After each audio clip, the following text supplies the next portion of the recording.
Thibaut de Montalembert, 10%, son frère a l'acide, un handicap à vie. Révélé au grand public dans la série 10% en 2015, Thibaut de Montalembert y incarnait un agent de star privilégié. Dur, froid et sans aucune empathie. Dans la vraie vie, l'acteur est bien loin de cette caricature et a traversé de nombreuses tempêtes duquel il s'est toujours relevé avec détermination. Récemment interviewé par Gala, le mari d'Hélène Babu a évoqué l'accident terrible de son frère. De 20 ans, son aîné, qui a perdu la vue à la suite d'une agression à l'acide en 1978. N'ayant jamais véritablement noué de lien avec ce frère souvent parti aux quatre coins du monde en voyage, Thibaut se met à lire des bouquins à voix haute pour lui, prémisse du métier d'acteur.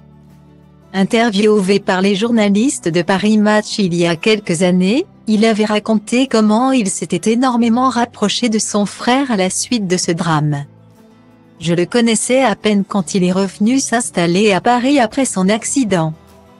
J'avais 16 ans. Cette rencontre entre lui et moi a été forte. Il m'apportait une vie venue de l'extérieur. Un regard différent sur le monde. Leur amour pour les belles lettres a solidifié leur lien qui est depuis devenu indéfectible. C'est à partir de la littérature que nous avons commencé à avoir de véritables échanges. Il était une figure à la fois fraternelle et paternelle, nous avons 20 ans d'écart. C'est une amitié qui résiste à tout. Sur Europe 1, Thibaut de Montalembert ajoutait « C'était un homme qui était mon frère. Mais que je ne connaissais pas très bien. Quand il a commencé à voyager, il avait à peu près 25 ans. Et moi, j'en avais 5. Je le voyais revenir une fois tous les 3-4 ans. Il y avait donc cette espèce de personnage un peu mythique qui envoyait des lettres où il racontait ses histoires. Une sorte de héros que je ne connaissais pas vraiment.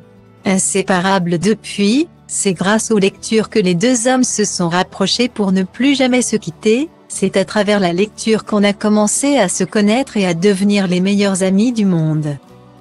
C'est mon frère, mon meilleur ami. Une passion qui a également peut-être été un exercice très bénéfique pour son métier d'acteur.